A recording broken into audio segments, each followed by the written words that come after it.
Este de aquí es el resumen: patrón obstructivo, patrón restrictivo y mixto. Patrón obstructivo, ¿quién lo define? La relación baja.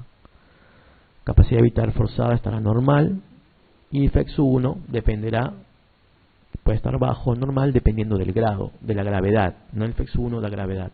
Patrón restrictivo o sugestivo de restricción, ¿quién lo da? La relación, el FBC estará bajo y la relación estará normal. El FEX 1, ya les digo, es variable, puede estar normal o bajo.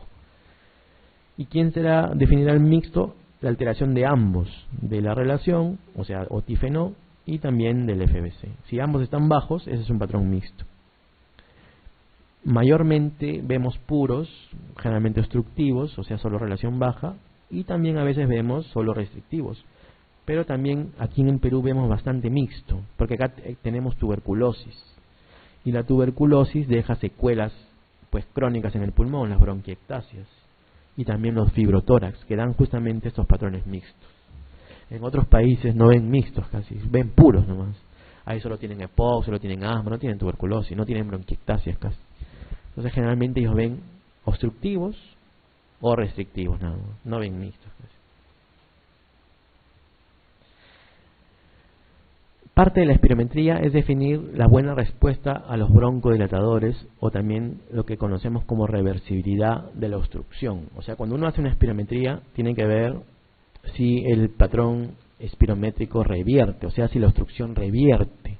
¿Por qué? Porque eso nos ayuda al diagnóstico de asma y de EPOC. Esa es la diferencia entre el asma y el EPOC, que en el asma la obstrucción, o sea, el tifenómeno de 70 revierte a más de 70, y en el EPOC no revierte, se queda a menos de 70 luego de haberle dado 4 disparos de salbutamol. A eso le llamamos prueba post-broncodilatación. O sea, miren, una espirometría, normalmente lo que hacemos es que el paciente tome aire y bote aire, toda la fuerza posible, varias veces, y les hacemos esas curvas que les enseñé, ¿no? Las curvas volumen-tiempo y flujo-volumen. Le hacemos primero en la etapa basal sin inhalador. Les hacemos más o menos 3 curvas y esas curvas nos dan valores ya. Luego agarramos al paciente y le damos 4 disparos de salbutamol y esperamos más o menos 15 minutos. Luego de esos 15 minutos le volvemos a hacer la espirometría y le hacemos las mismas curvas. Y ahí vamos a ver si el paciente cambia los valores. Por ejemplo, si el paciente al inicio de la prueba estuvo obstruido, o sea, relación tifenómeno de 70, y luego de la prueba broncodilatadora este paciente cambia su obstrucción, digamos que de menos de 70 pasa a más de 70, yo diré que el paciente ha revertido su obstrucción, ¿ya? Entonces, porque pasó a más de 70, que ya es lo normal, revirtió su obstrucción. Generalmente, ¿quién hace eso? Un asmático. Obstruido al inicio y luego revierte con el inhalador. Ese es el comportamiento de un asmático. En cambio, un EPOC es una obstrucción fija. Es una obstrucción fija, le llamamos una obstrucción que no se mueve, que va a estar igual, así le dé lo que le dé. A eso le llamamos obstrucción fija. Entonces, al ser una obstrucción fija, yo le doy inhalador, le hago la prueba y no cambia los valores. Sigue menos de 70 igual, el tifenó. Digamos, lo encuentro en 65 en la etapa pre-broncodilatador, el índice de tifenó, y le hago la prueba 15 minutos después y le encuentro menos de 70, o sea 68 por decir. Entonces no ha revertido, pues porque no pasó el 70, que es el límite de reversión. Si no pasó 70, el 70 en el post-broncodilatador, a eso le llamo EPOC. Así se hace el diagnóstico. El diagnóstico de asma se hace entonces cuando el paciente revierte su obstrucción, y el diagnóstico de EPOC se hace cuando el paciente no revierte su obstrucción. Ahora, además de eso tenemos esto que dice acá, la respuesta positiva al broncodilatador, que generalmente lo hacen los pacientes con asma también. O sea, además de revertir ese índice de tifenó, también los pacientes con asma hacen una buena respuesta al broncodilatador, que se mide con el FEX1. El FEX1 pre-broncodilatador comparado con el FEX1 post-broncodilatador. Cuando el FEX1 post-broncodilatador aumenta más de 12% o más de 200 mililitros, en valores, pues, ¿no? En números, decimos que tiene una respuesta positiva al broncodilatador. Y eso generalmente lo hace también un asmático. Por ejemplo, ¿no? Yo tengo un FED1 de 4 litros en el pre y luego tengo un FED1 de 5 litros en el post. El paciente obviamente ha cambiado mucho más de 12%. Esa es una buena respuesta al broncodilatador y ha cambiado más de 1 litro, o sea, más de 200 mililitros también. Entonces, obviamente ahí diré que ese paciente tiene una buena respuesta broncodilatadora. Generalmente, un asmático hace eso también. Un EPOC a veces lo hace o a veces no lo hace. Lo importante en el EPOC es que no revierte. Que no revierte es el índice de tifenol. ¿Ya? Entonces, esto se llama reversibilidad cuando cambia el índice de tifenol, y buena respuesta cuando tenemos más de 12% de cambio y más de 200 mililitros en valores absolutos de cambio en la prueba post-broncodilatador. Les pueden preguntar eso también, ¿no? ¿A qué le llamamos buena respuesta broncodilatadora? Cuando el FEX1, aquí es el FEX1, cuando el FEX1 cambia más de 12% y más de 200 mililitros luego de haberle dado un inhalador, o en la prueba post-broncodilatador se llama. ¿Sí? ¿Y quién responde así? Los asmáticos generalmente hacen eso. Este de aquí ya es el resumen de lo que hemos estado hablando para más o menos ver cómo hacemos los diagnósticos de acuerdo a la espirometría. Por ejemplo, lo primero que tenemos que ver en una espirometría, yo les decía, había 4 parámetros. El primero es ver la relación, o también denominado índice de tifenol, relación FEX1 entre FBC. Si está normal, digo, no hay obstrucción, ¿no? Ya de ahí nomás lo saco ya. Normal, no hay obstrucción. Pues ya les decía, cuando está normal está obstruido. Normal, ya no hay obstrucción. Entonces voy a ver el otro parámetro, el FBC, o capacidad vital forzada. Si está normal, digo, este está normal aquí, función ventilatoria normal, sano. Si está normal la relación y el FBC está baja, ya que digo que estoy sugiriendo un proceso restrictivo, ¿no? Porque tengo el FBC bajo y la relación normal, sugestivo de restricción, pero una espirometría no me da diagnóstico, les decía al inicio. Entonces, ¿qué tengo que hacer cuando tengo un problema restrictivo? Pletismografía, o sea, otras pruebas que me confirmen que los volúmenes de verdad están bajos. Aquí tengo que hacer pletismografía, test de difusión, que ahorita vamos a ver, y a veces medimos presiones para confirmar que el proceso realmente está definido como una restricción. Si es que la pletismografía me dice que todos los volúmenes están bajos, que las capacidades pulmonar total, capacidad vital, etcétera, están bajas, yo diré que seguramente estoy ante una enfermedad intersticial pulmonar, una fibrosis, por decirle, una enfermedad esquelética, o sea, una restrictiva extrapulmonar, o una enfermedad neuromuscular, que también es una restrictiva extrapulmonar, que me da pues volúmenes y capacidades bajas, ¿no? ¿Ven el algoritmo? Ahora, si yo tengo una relación baja, obviamente estoy mal aquí, ¿no? Acá hay un proceso obstructivo, ya de frente, ¿no? Relación baja, proceso obstructivo. ¿Qué hago aquí? Tengo que mirar el otro parámetro de todas maneras, porque no voy a hacer que sea mixta. Miraré pues la capacidad vital forzada. Si la capacidad vital forzada también está baja, ya digamos que el paciente tiene 2 valores bajos, diré que eso es mixto. Y si es mixto también tengo que definir qué es, porque ya les decía, la espirometría no define restricción. Entonces tendré que hacer una pletismografía también, para medir todos los volúmenes, todas las capacidades, el volumen residual incluido. Y si es así, diré pues que es una alteración mixta seguramente, o que el paciente está hiperinsuflado. Miren, esta parte es importante, no sé si la entenderán, pero es importante que la sepan. Puede haber un paciente con problema obstructivo, netamente obstructivo, y tener capacidad vital forzada baja, que ya les decía define restricción, pero puede haber. ¿Y esto por qué ocurre? Porque el paciente empieza a retener aire, y al retener aire lo que va a hacer es que su capacidad vital forzada disminuya, sin ser restrictivo. Por eso que hay duda en la espirometría cuando nos sale restricción. O sea, ¿por qué un patrón obstructivo puede tener capacidad vital forzada baja? Si yo al inicio les decía que la capacidad vital forzada baja solo es para restricción, pero solo hay un caso en que puede la capacidad vital forzada baja estar disminuida, capacidad vital forzada digo, estar baja o estar disminuida y ser obstructivo. Esto solo ocurre cuando el volumen residual, este de aquí, aumenta. Si ustedes ven que esto aumenta, no creen que esta manito, no creen que esta manito va a subir, esta manito va a subir hacia arriba y esto me va a cortar la capacidad vital. O sea, si esto aumenta, este volumen residual aumenta porque está atrapando aire, esta curvita ya no va a llegar hasta aquí, sino que llegará, digamos, hasta aquí. Y entonces la capacidad vital va a ser más baja. Incluso hay pacientes que llegan hasta aquí nomás, así, su capacidad vital aquí, y ya no puede más, porque está recontra atrapando aire. Tiene un volumen residual tremendamente alto. ¿Y qué ocurrió ahí? Que es un paciente que se ha obstruido crónicamente, un EPOC, por ejemplo, un asma severo. Entonces tiene un volumen residual muy alto, muy atrapado, muy grande, y su capacidad vital se hace muy pequeña. Pero no es restricción, es una obstrucción severa nada más, que ha hecho que la capacidad vital baje tanto porque su volumen residual aumentó mucho. Y por ahí hay una pregunta, sí, por eso se les menciono eso, ¿no?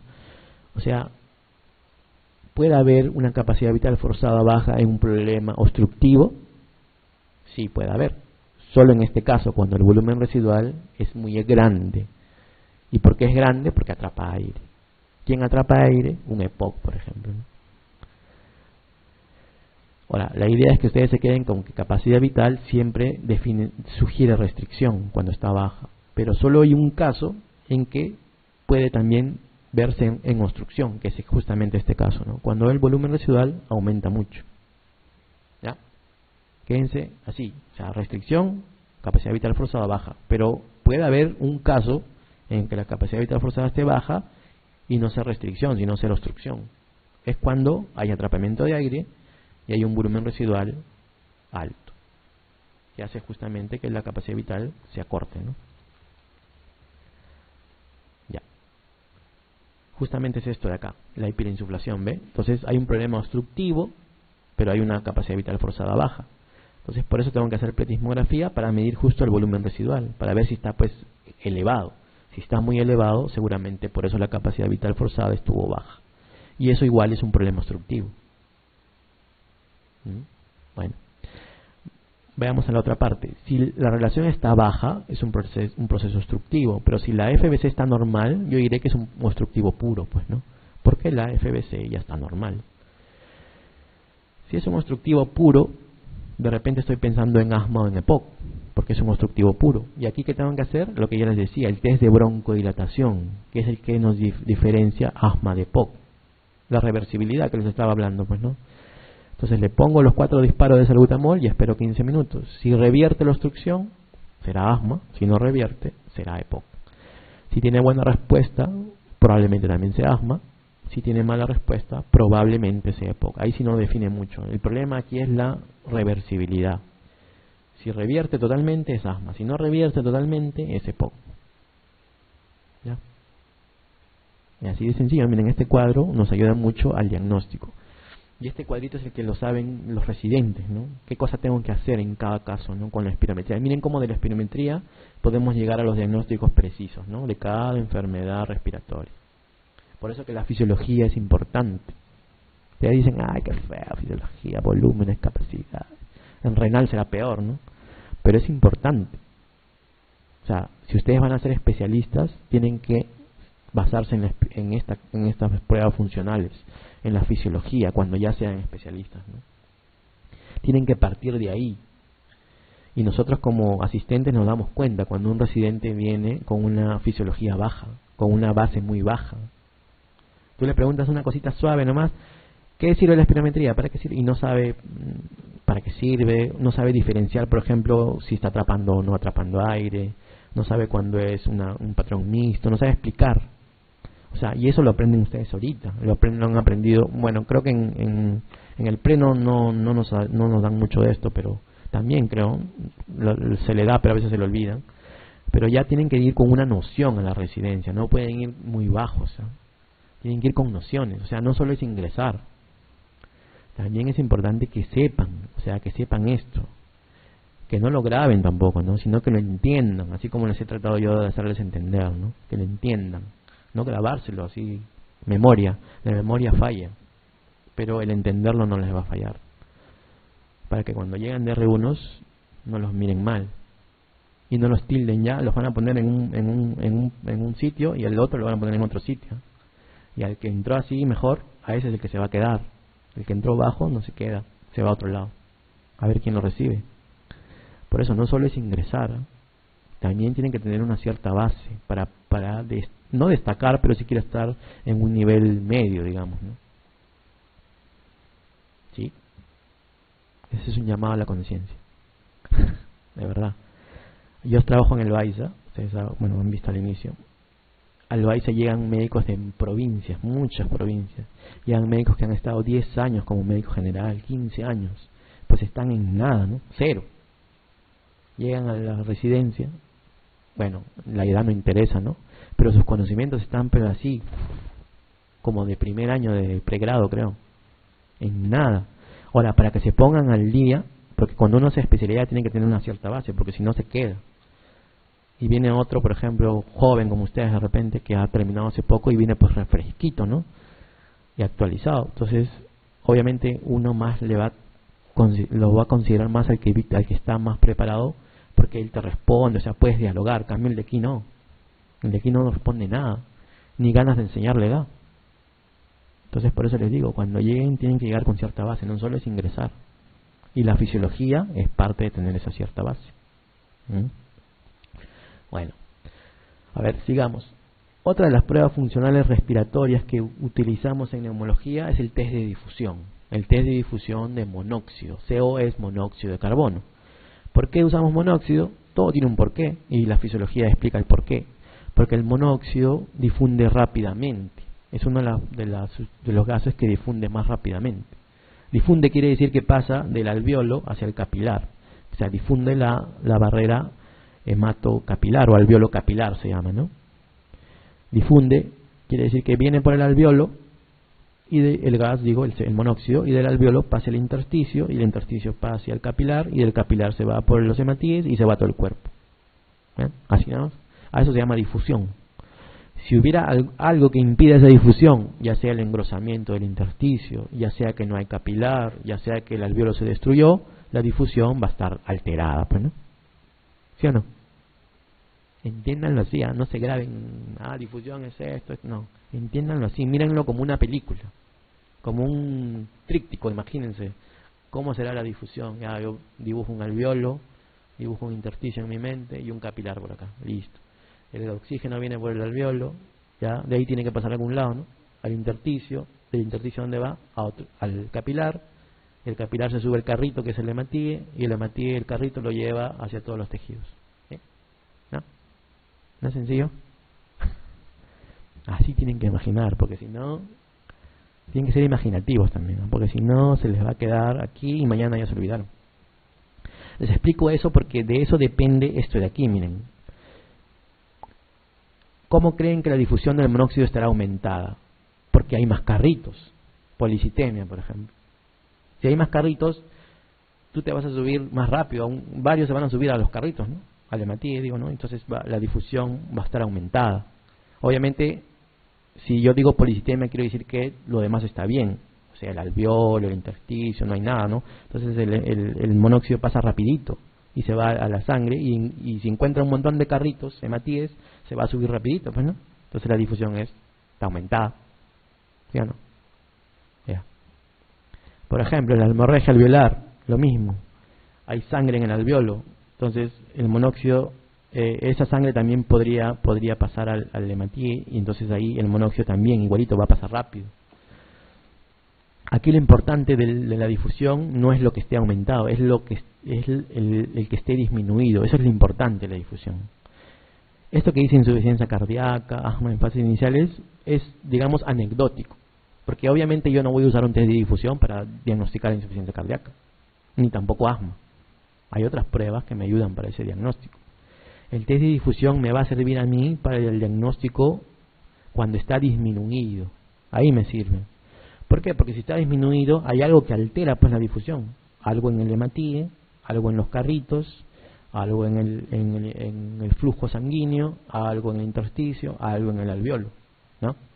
Entonces si está disminuido, ¿qué pasará? De repente hay una enfermedad intersticial, o sea, en intersticios, pues, ¿no? Una fibrosis. Entonces hace que el monóxido no pase porque hay algo que está grueso ahí, que está deformado, que me impide pasar hacia el hematíe, hacia la sangre, ¿no? Una fibrosis, por ejemplo, disminuye el test de difusión. Enfisema pulmonar. ¿Qué pasará en el enfisema? En el enfisema pulmonar, bueno, eso lo vamos a ver ya en clase de enfisema, pero les digo ahorita en fisiología, el enfisema consiste en que hay varios alvéolos que se han roto y se unen y forman grandes sacos alveolares, digamos, o grandes sacos de enfisema. Entonces, si los alvéolos se han roto, cada alvéolo siempre tiene capilar, un alvéolo tiene varios capilares. Entonces, si yo rompo alvéolos, también rompo los capilares. Entonces, ¿qué pasa en esos grandes sacos de aire? Si viene el monóxido y dice, ¿por dónde me iré? Porque no sé por dónde ir, tengo un montón de, digamos dentro acá, ¿no? Y veo varias puertas, porque cada uno es un alvéolo, ¿no? ¿Por dónde me iré? No sé. Me iré para acá, para allá. Entonces me demoro más, digamos, ¿no? Y esos alvéolos que se han roto, que han estado acá unidos, digamos, separaditos, han roto capilares. Entonces no me puedo pasar a ningún capilar, porque están rotos también, ¿no? Tendré menos capilares para subirme, para irme. Entonces por eso se disminuye también la difusión de monóxido. Porque obviamente si yo entro y yo soy un alvéolo y me entro aquí y tengo mi capilar, ¡pum!, me pasará rapidito. Pero si yo encuentro muchos alvéolos y capilares rotos, no sabré por dónde irme, ¿no? Me voy a demorar más. Por eso que la difusión está disminuida. ¿Qué pasa en la anemia? Lo mismo, no hay carritos, no hay dónde subirme, hay pocos hematíes. Entonces igualito me voy a alentecer, ¿no? Va a haber tráfico de personas, digo, ¿no? O de monóxido. Entonces no sabré cómo subirme, ¿no? Entonces también va a disminuir. ¿Ven? Entonces lo importante es eso, el test de difusión de monóxido disminuido en enfermedad intersticial, en este caso fibrosis pulmonar, o también enfisema pulmonar, como les decía, no hay flujo sanguíneo porque hay vasos rotos, o anemia porque hay pocos hematíes, ¿no? Entonces para eso nos sirve el test de difusión. La pletismografía, ya les decía, nos ayuda, la utilidad es porque nos mide todos los volúmenes, todas las capacidades, incluido el volumen residual, incluido la capacidad pulmonar total.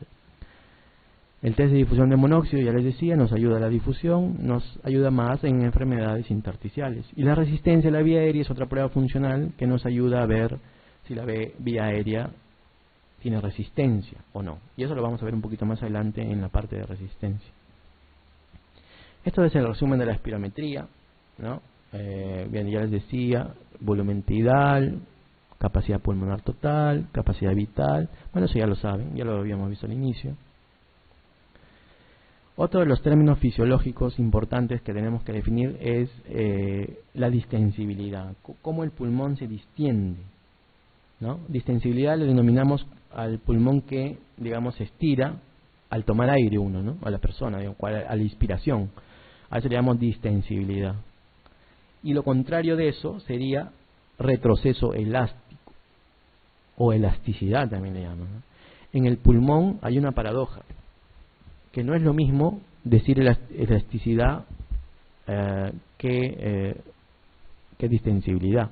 Por ejemplo, nosotros cuando agarramos un elástico, cuando lo estiramos decimos, qué elástico es, ¿no? Cuando lo estiramos, ¿no? Pero en el pulmón es al revés. Yo diría, qué distensible es. Y cuando lo suelto, vuelve. Qué elástico es, diría, en el pulmón. A eso le llamamos retroceso elástico, porque retrocede, pues, ¿no? Y elásticamente, digamos, ¿no? A eso se llama retroceso elástico. Entonces, distensibilidad en el pulmón es pulmón hiperinsuflado, y retroceso elástico es cuando el pulmón vuelve a su tamaño normal, o elasticidad. Es al revés de lo que conocemos, ¿no? Es como una paradoja, pero bueno, los fisiólogos siempre quieren marearnos un poco, ¿no? Pero es sencillo entenderlo. Ya, retroceso elástico depende del tejido pulmonar y justamente depende del colágeno de la elastina, porque para que el pulmón vuelva a su estado normal tiene que haber colágeno y elastina que lo haga volver como un elástico, ¿no? En cambio, distensibilidad tiene que ver con la capacidad, la facilidad del pulmón de distenderse, ¿no? También le llaman compliance. En algún examen verán el compliance o la distensibilidad es lo mismo, es qué tanto se distiende. Y es inverso, como les decía, de la elasticidad o del retroceso elástico. ¿Ya? La distensibilidad normalmente en el pulmón es de 200 a 240 mililitros por centímetro de agua. Eso es lo normal. Entonces hay una variación de volumen sobre una variación de presión. O sea, mientras aumentamos volumen, también la presión va aumentando, ¿no? Entonces a eso le llamamos distensibilidad, ¿no? Que a cierta presión el pulmón se va a distender. Lo normal es que a menos 3 o a menos 5 centímetros de agua de presión, el pulmón se distienda más o menos 500 mililitros, ¿no? A eso le llamamos distensibilidad. Y lo normal es 200 a 240 mililitros por centímetro de agua. Retroceso elástico es todo lo contrario. Tiende a colapsar los alvéolos porque está retrocediendo, ¿no? Estamos volviendo al estado normal. Y aumenta los volúmenes pulmonares, aumenta a volúmenes pulmonares altos. O sea, mientras más alto sea el volumen, obviamente que más rápido va a ser, más fuerte va a ser ese retroceso elástico, ¿no? También la caja torácica tiene un retroceso elástico. A veces también se distiende, pero también quiere volver un poco. Tiende a expandir sus diámetros, a eso le llamamos retroceso elástico de la caja, y aumenta los a volúmenes pulmonares bajos. Digamos que es lo contrario también, ¿no? del alvéolo. El concepto que ustedes tienen que grabar es eso, ¿no? Distensibilidad pulmonar y retroceso elástico. Distensibilidad pulmonar aumentará ¿en qué entidad? En el enfisema, por ejemplo, ¿no? Si ustedes tienen pues alvéolos grandes, sacos alveolares, la distensibilidad estará aumentada, pues no, porque es un pulmón grande. En cambio, la distensibilidad, si tienes un pulmón duro, una fibrosis, por ejemplo, no se va a distender. Pero no, yo lo quiero distender, una fibrosis, un pulmón como piedra, no se puede distender. Por eso es que la distensibilidad en la fibrosis es baja. Y pasa lo mismo con el edema, porque también el pulmón como que se vuelve rígido cuando hay edema. Atelectasia hace que haya una parte del pulmón que no distienda, pues porque está cerrado por moco, no sé, y está atelectásico, hay una parte que no distiende. Por eso también la distensibilidad es menor. Los obesos también tienen menos distensibilidad, ¿no? Porque obviamente tienen una caja torácica apretada y el pulmón no puede distenderse. Deformidad de la caja, lo mismo, ¿no? Los que tienen cifoescoliosis, los que tienen problemas de columna, etcétera, tienen una caja torácica también deformada y el pulmón no puede distender, pues, ¿no? Entonces aquí lo importante es que graben eso, ¿no? ¿En qué aumenta la distensibilidad pulmonar? Les van a preguntar seguro, en el enfisema. ¿En quién disminuye? En todo lo contrario. La fibrosis, los edemas, atelectasias, etcétera, ¿no? Y entiendan el concepto, ¿no? Distensible es cuando se aumenta el volumen y retroceso elástico es todo lo contrario. Por ejemplo, aquí miren, esta es una presión transpulmonar para ver la distensibilidad. Esto es lo normal. Y miren, en la fibrosis la distensibilidad es baja y en el enfisema la distensibilidad es alta, ¿no? Aumenta en el enfisema y disminuye en la fibrosis, la distensibilidad pulmonar. Bueno, hasta ahí creo una primera parte de lo que es fisiología y vamos allá a las preguntas, ¿no? Porque si no vamos a demorar mucho. A ver, un paciente tiene un volumen expiratorio en el primer segundo, ¿ustedes se acuerdan? Menos de 60% de lo previsto. Después de los broncodilatadores, ¿se acuerdan que les dije, no? Después de broncodilatadores, ¿eh? Es una prueba post-broncodilatador. Y la relación entre el FEX1 y la capacidad vital, o sea el TIFNO, es de 78%. ¿Qué patrón tiene? No miren aquí, cuando respondamos preguntas, no miren mucho las respuestas, a menos que no sepan, ¿no? Ya van a empezar a jugar con la moneda, ¿no? Pero traten de ver qué nos dice la pregunta primero, o sea, qué cosa nos plantea. Aquí nos dice que tiene una relación 78 y que tiene un FEX1 60. Nada más, después de haberle dado broncodilatadores. Ustedes acuérdense, ¿cómo hacemos el diagnóstico de obstrucción y cómo hacemos el diagnóstico de restricción? ¿Qué parámetros necesitamos y qué valores necesitamos? Y de acuerdo a eso veamos aquí. Por ejemplo, ¿la relación estaría normal o no? ¿O alterada? Como les decía, cuando está a menos de 70 es obstruido, cuando está a más de 70 es normal. Aquí está en 78, no está a menos de 70. Entonces estaría normal. O sea, la relación está normal. ¿Eso qué quiere decir? Que no hay obstrucción, ¿no? De frente nomás, como el algoritmo, ¿se acuerdan? Relación normal, no hay obstrucción. Y aquí estamos en ese caso, no hay obstrucción. El FEX1 no me da diagnóstico de nada, a pesar que está bajo. El FEX1 solo me da gravedad del patrón. El FEX1 no hace diagnóstico. La mayoría seguro habrá dicho, no, FEX1 bajo, obstruido. No es así. El FEX1 es gravedad, leve, moderado, severo. Gravedad de lo que yo encuentro, del patrón. ¿Y el patrón quién me da? La relación y el FBC. Acá no hay FBC. Ya no tengo ese parámetro para decir restricción. Pero sí hay relación. Y la relación me dice que está normal. Entonces de ahí de arranque digo, no hay obstrucción. No sé si hay restricción porque no tengo FBC. Y el FEX1 no me interesa porque el FEX1 solo me da gravedad si es que hubiera algún patrón. Nada más. Entonces aquí no hay nada. No tiene obstrucción. Restricción no sé porque no tengo el FBC. ¿No? Entonces esa es la respuesta. Miren. No se mareen con el FEX1. El FEX1 solo da gravedad del patrón. ¿Sí lo entendieron eso, no? Esa pregunta. Parece capciosa, ¿no? Aquí lo que hay que entender es tener clarito nomás que es la relación, la obstrucción y que el FBC es la restricción. ¿Sí?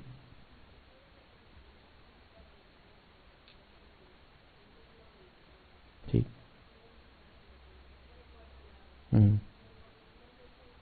Sí. El FEX1. No.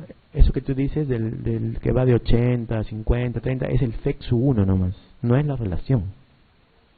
No. Por eso te decía, el FEX1 da gravedad. La relación solo da el diagnóstico, pero no da la gravedad. O sea, eso que tú dices de la clasificación de gravedad del EPOC, sí es de acuerdo al FEX1, no es de acuerdo a la relación. O sea, el FEX1 dice mayor de 80, normal. FEX1 de 80 a 50, ya estamos hablando de un moderado. De 50 a 30, de un severo, y menos de 30, muy severo, ¿no? Pero ese es el FEX1. ¿Qué cosa da? Gravedad, porque ahí estamos hablando de gravedad. EPOC leve, EPOC moderado, EPOC severo, muy severo. Esa es gravedad. Yo no estoy hablando de diagnóstico. El diagnóstico da la relación. Y aquí lo que le están preguntando es ¿qué tiene el paciente? O sea, su diagnóstico. Su diagnóstico es que no tiene nada, porque su relación está normal. El FEX1 solo me interesaría si yo tengo una alteración ya. O sea, un EPOC, o sea, un FED1 menos de 70, y ahí sí me interesaría ver el FEX1 para ver su nivel de gravedad. Pero aquí les ponen primerito para marearlos, para que se confundan. Pero el FEX1, ya les digo, les vuelvo a decir, no da nada, no da diagnósticos, solo da nivel de gravedad. ¿No? Ya, está bien que me pregunten porque así aclaramos mejor y lo entienden mejor. A ver.